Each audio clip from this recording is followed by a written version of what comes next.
Hey guys, Clushin here with a new video, this time looking at some raid content. In this video, you get to see me and my guild finish all of the raid content in Phase 1 TBC. That's Gruel's lair, into Karazhan, and then finally Magtheridon's lair.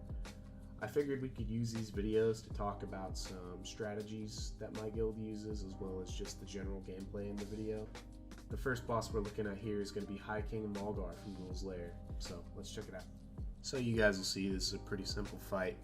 We basically have one tank tanking each Ogre, and then one healer assigned to each tank.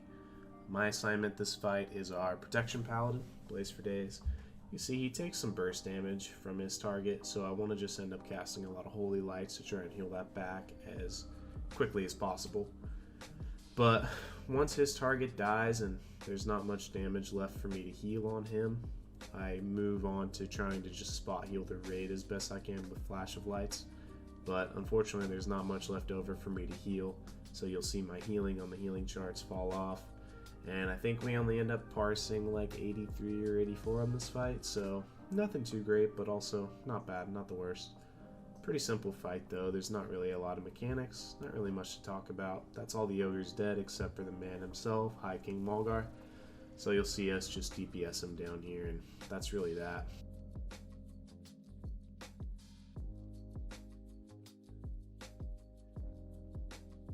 So this fight here is Gruel, and he actually does have some mechanics we're going to want to look out for, unlike that last boss. The biggest one being Shatter. You'll see we're spreading out here, and there's a reason for that. Basically, the boss will end up reshuffling everybody with this like knockback mechanic that'll throw everyone in a random direction. And then following that mechanic will be Shatter, which does damage to you based off of how many other players are like in your proximity.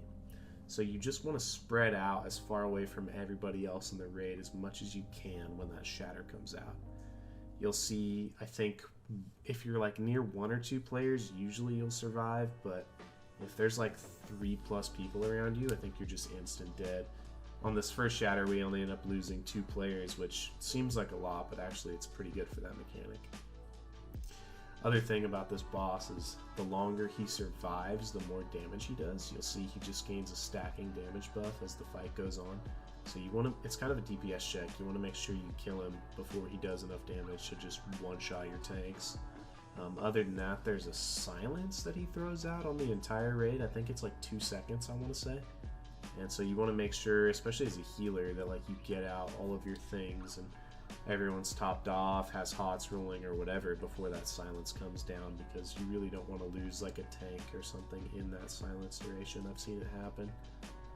But other than that, it's pretty simple. Sometimes he'll throw out a cave-in, it's called. You'll see that rubble falling down, and anyone standing in that will just take a lot of damage over time, so you want to make sure everyone's moving out of those rebels as fast as possible. That's about it mechanically for this boss though. He's pretty simple. Otherwise, it's just a big gear check as far as like being able to tank his damage and also having the DPS to kill him in time before he starts doing too much damage.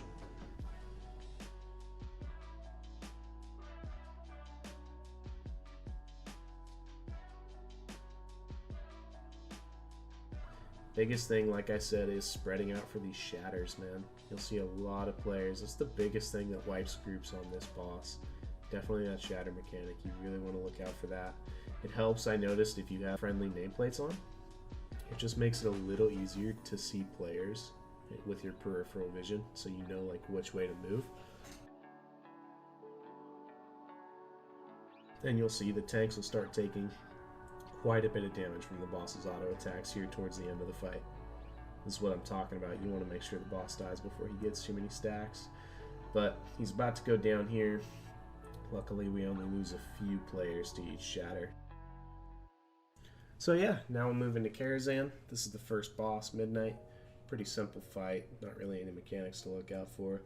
I'll throw out a curse on some players that needs to be dispelled, but I think we've got our mage taking care of that for us this fight. Other than that, no real mechanics, pretty much just tank the ads and the boss as they come out, DPS as much as we can, and that's about it.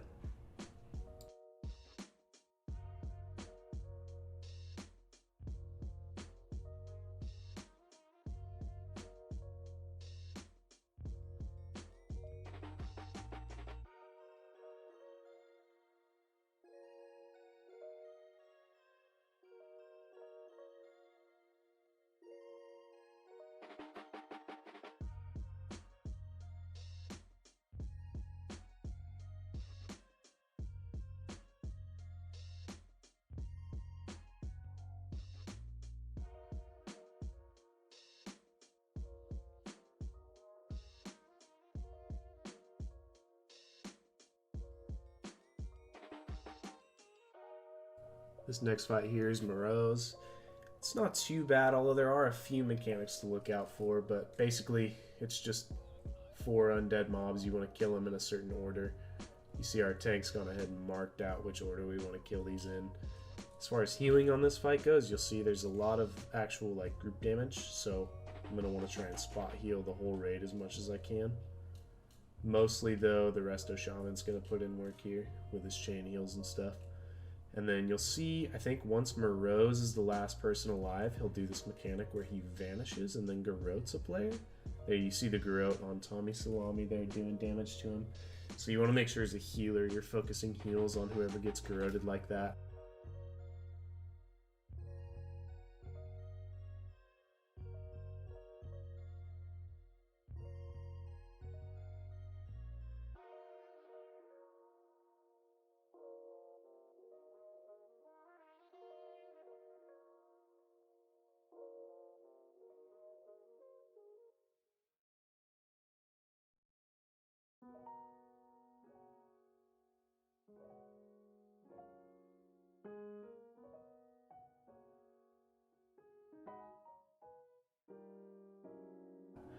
Nice thing is that as a paladin, when we get garroted, and I can just bubble and ignore it.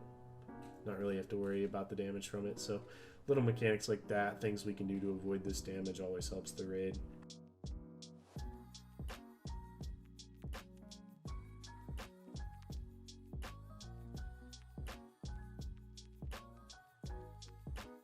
So yeah, next boss here, Maiden of Virtue.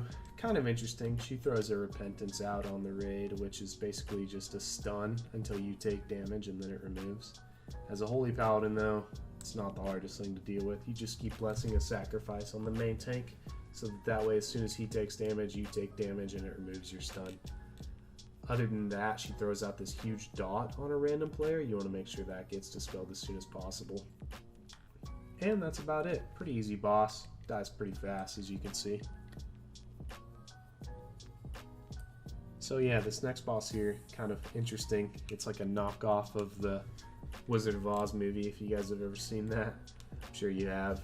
But this boss is actually interesting because it can be a different event every week. This week it's the Wizard of Oz, but there's a few other like opera events that it could be.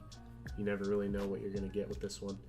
This particular version of the opera event isn't too bad. It's basically similar to Moroes, the last boss. We just want to kill each target one at a time until they're all dead, and then basically this wicked witch mob will come out and we have to try and kill her. She's like the final boss of the group. Pretty simple fight though. As far as healing goes, there's not really any mechanics, at least in this first phase, you need to worry about. Basically just trying to keep everybody alive. You'll see here, as soon as Tin Head dies, it'll go ahead and spawn this Wicked Witch, and she will be the final boss of the encounter. And in this phase, you can see that tornado off to my left. You want to make sure you look out for that. If you get hit by it, it just kind of CCs you for a long time. It's not even necessarily like a knock-up, like it literally would just hold you in the air. So you're going to lose a lot of DPS, healing, or whatever if you get hit by it. You can see you're actually trying to move out of it and still get clipped. And next up we have Curator. Pretty simple fight. Basically you DPS the main boss, and then I think it's like based off of his health percentage, or maybe it's on a timer, but he'll spawn these Astral Flare, these little like electric ball ads, and you just want to make sure you kill those as fast as possible. When they come out, they're going to do some pretty good damage to the whole raid as they touch you, so you can kind of keep an eye on them as a healer and see like who's going to take damage before they take damage based off of like who it's heading towards. But other than that, it's pretty simple. Basically, DPS boss, anytime an ad comes out, kill that ad fast, and then back on the boss.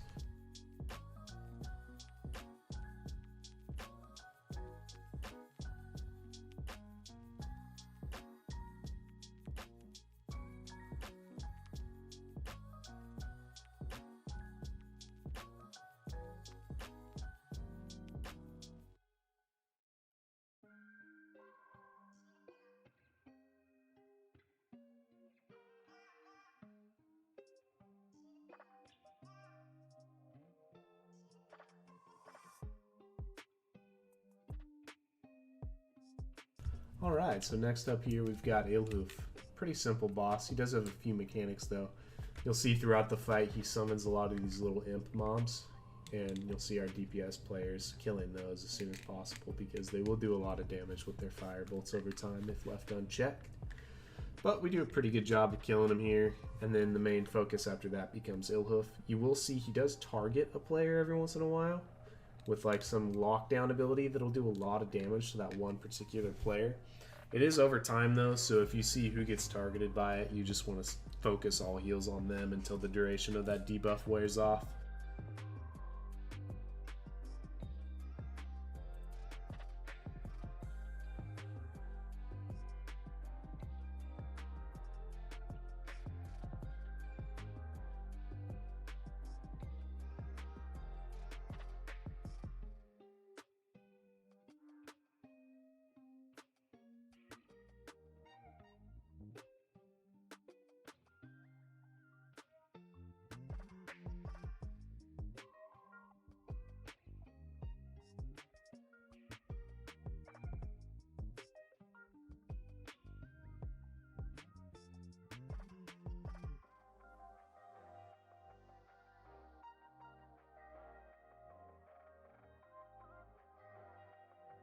And here's the next one. This fight actually kind of a little bit annoying. This is Shade of Iran, and he has a few mechanics you need to look out for. I will say I'm pretty sure Blizzard nerfed him this week. Felt a lot easier on a few particular mechanics than he did previous weeks. Namely this Dragon's Breath. You'll notice he targets one player with this huge, massive like dot that comes out. And it used to be really, pretty much impossible to heal through unless you had like a lay on hands or an NS heal from a druid. But this week it was actually felt okay. I felt like we could heal through it. Other than that specific targeted Dragon's Breath thing, you'll see here he summons these blizzards, and you really want to make sure you don't get hit by these. It slows you a lot, and it will do a lot of damage. Sitting in this blizzard is tough. Luckily, as a paladin, we can do things like freedom ourselves, bubble out, so we have some answers, but big mechanic to look out for. Also, you'll see the boss will cast this Arcane Explosion. I think he's done it twice now already. And basically when he does that, you want to run to the outside of the room as fast as possible. He'll apply a slow to the raid when he does it, but even if you're slowed, you'll still have time to make it to the outside. Other than that, he just summons these elementals, and that's about it. This next boss, though, is a little crazy, a little all over the place. This is Nether Spite. So the particular strat we took here, as a healer, I don't personally have too many mechanics to worry about. But the main thing for other people in this fight, you'll notice, is these beams that come out. Basically, if you stand in between the beam and the boss, you'll actually soak it. And you don't want the beams to really hit the boss too much, especially that red beam, just because it'll give him a lot of damage. Gives him all kinds of buffs, basically. But the good news is it also gives buffs to whoever's tanking it. Now, you don't want to tank it for too long because it will do damage to you, but it is good, especially our tank. You notice they're soaking the red beam. And then on this mechanic here, everyone pretty much just runs to this window, start doing big AoE damage. This is where it gets a little tough as a healer when everyone's running to the window because a lot of raid damage comes out during this phase. So you just want to make sure you're fitting in, squeezing in as many little heals as you can on the group while you're running. And then basically it's a rinse and repeat. That's pretty much the whole fight.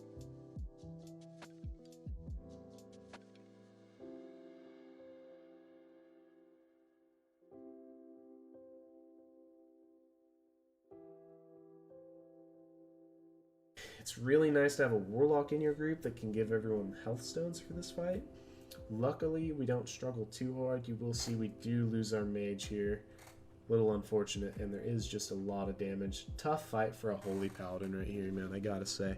Being so single target focused on healing, it's a tough one. I still parse a 79 here, it looks like. So, I mean, not terrible, but gotta think I'm competing against other holy paladins, right? So, not the best parse. I could definitely do better.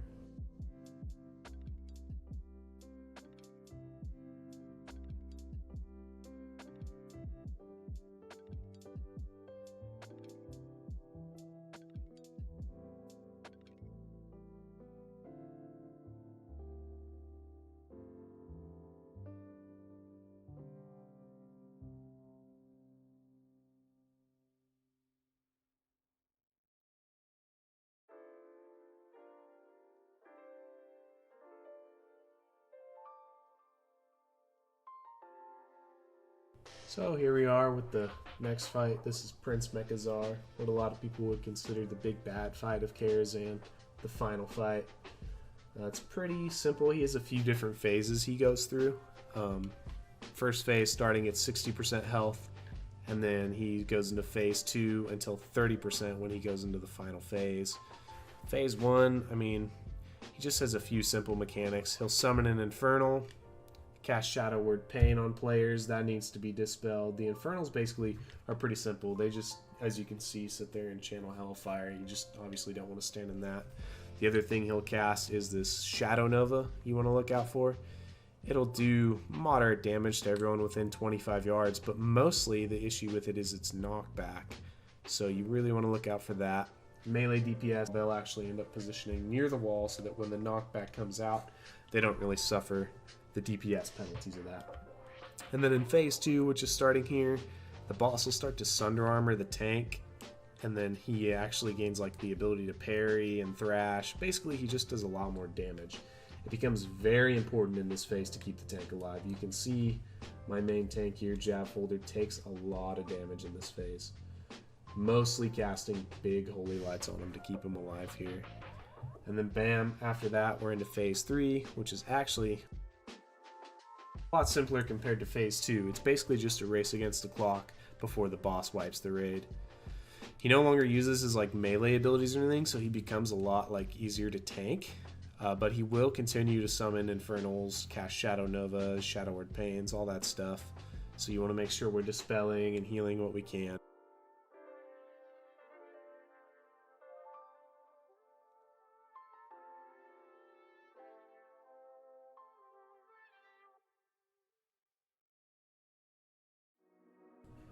Now, this next boss is Night Bane, and he's actually kind of interesting. You have to have someone in your raid group attuned to him to even be able to spawn him. But he has a few mechanics. He goes through 2 phases, he'll alternate, and in this first phase, he'll throw out a debuff on players that'll just basically shit on their hit chance. You want to make sure it gets dispelled, especially on tanks, because if they can't hit, they can't generate aggro, and you'll notice if that debuff sits too long, the boss will just forget about the tank and go one-shot a random player. Other than that, in phase 1 though, he'll spawn this like fire effect on the ground of like a random caster. That's why you see we're all stacked right there on that first phase. Oh, and then here's phase 2 where he flies up into the air. And when he goes up in the air, we all stack because he'll end up spawning these skeletons on us. And we want to make sure when they start spawning, we can slow them down with a freezing trap or a blizzard or whatever. And we want to kite these out. We want to kite and kill these skeletons out as fast as possible while keeping... You'll notice here the boss is breathing this fire effect on Tommy Salami. We want to keep whoever's getting targeted by that breath attack alive. You can actually dispel a lot of the damage from that, so spamming dispel and heals onto that target, very important. But then you'll see back to stacking here on the wall, like I was saying before the boss so rudely jumped up into the air, is because he'll spawn some fire on the ground. And when he spawns a fire on the ground, it can cover the entire platform if you're standing in the middle. You'll see it right there.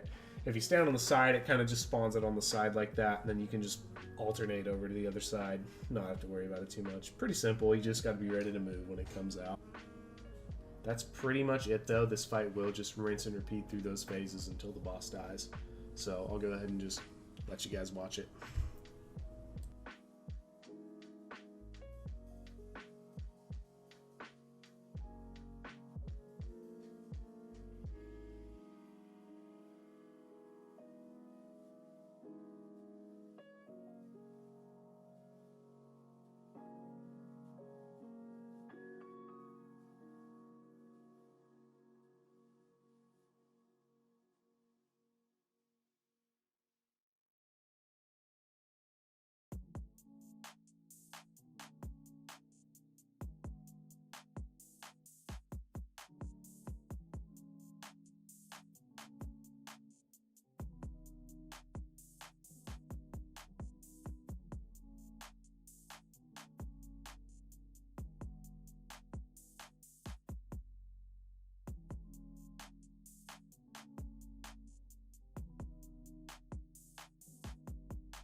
So there you have it, that's Karazhan.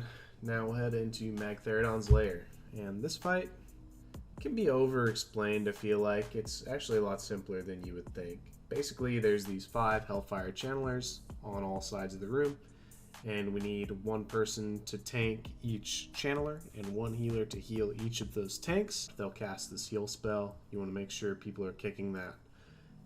And then basically you just kill the channelers, keeping in mind that whenever a channeler dies, all the other channelers that are still alive will gain a damage buff. So you want to be careful of that.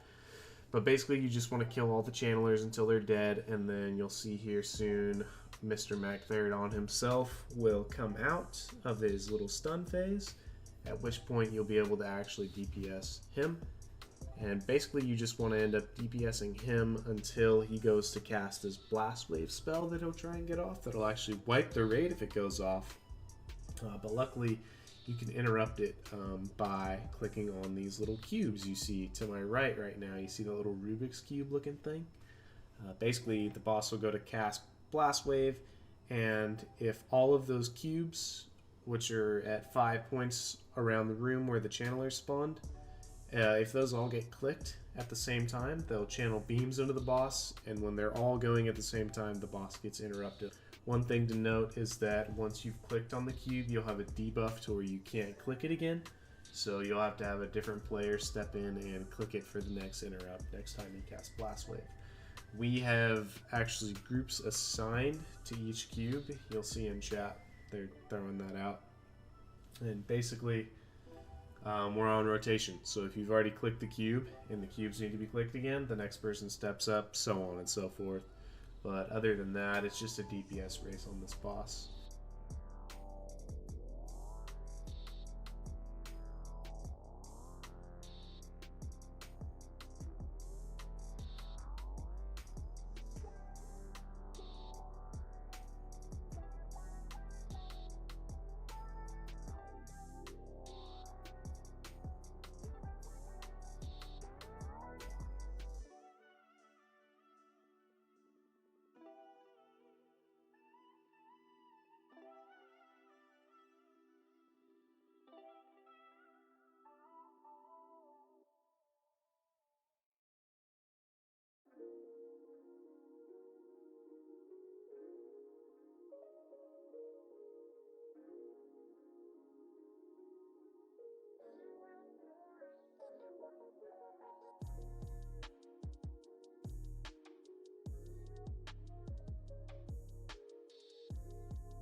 So yeah, guys, there you have it. That's all of the raid content we've got for now in Phase 1 TBC.